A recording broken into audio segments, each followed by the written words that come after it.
Hello children, I'm back with a whole new video once again. So quickly a small recap.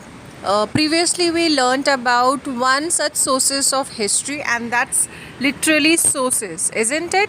So today we are here to learn about another sources of history in our today's continued lesson, sources of history.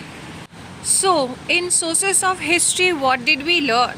Different types of sources through which we come to know more and more about our history, our ancestors, yes, what they used, how they used, and how today we are learning about them or knowing more and more about them. So today we're going to learn about another sources of history, and that is archaeological sources, along with literary sources which we learned previously. Yes, now in archaeological sources, what do we learn? That they are direct evidences, nobody manipulates it or malfunctions it. They cannot be changed or hanged by any human. This tells us about history, and the examples of such history is which cannot be changed is evidences like historical monuments, temples, coins, etc. Can that be changed by anybody? No, it cannot be. So that's the reason it specifies that it cannot be changed by anyone.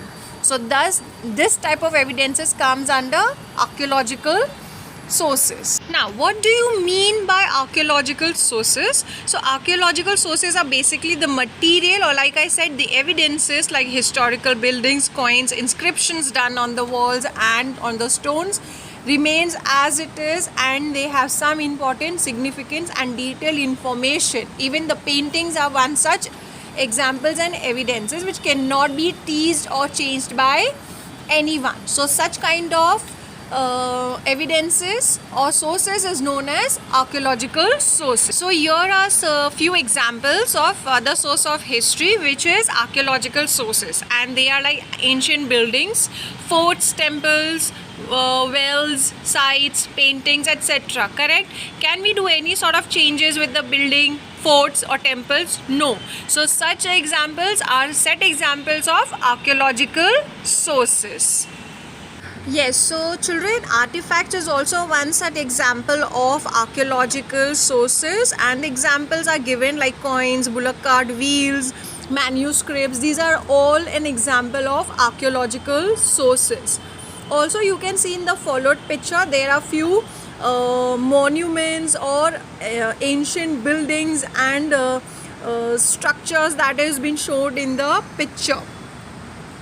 And these pictures you have to find out the history about these monuments. Okay? Yes children, so here is a quick brief about what comes under archaeological sources. So archaeological sources includes what? Buildings, houses, I told you monuments, the coins, the manuscripts on which the writing is done, then paintings on stones or walls, then they used to go for hunting, so the tools that they made for hunting, the jewelries that they wore, and all these things are a set example of archaeological sources. A source which you can touch, see, feel, but you cannot change it on your own or make some interpretation. Okay? Yes children, now little brainstorming and self-learning. Which are the two types of historical sources that you have learned? Brief with examples. Okay? Second question, differentiate between archaeological sources and literary sources, again with set of examples. Third, research about at least 3 types of archaeological sources. Okay. Fourth, research about 3 literary sources. That's all for today. I'll meet you in the next lecture with a whole new video. Till then, please do good research and good study about the videos shared. Till the next lecture, stay safe, stay healthy. Bye-bye.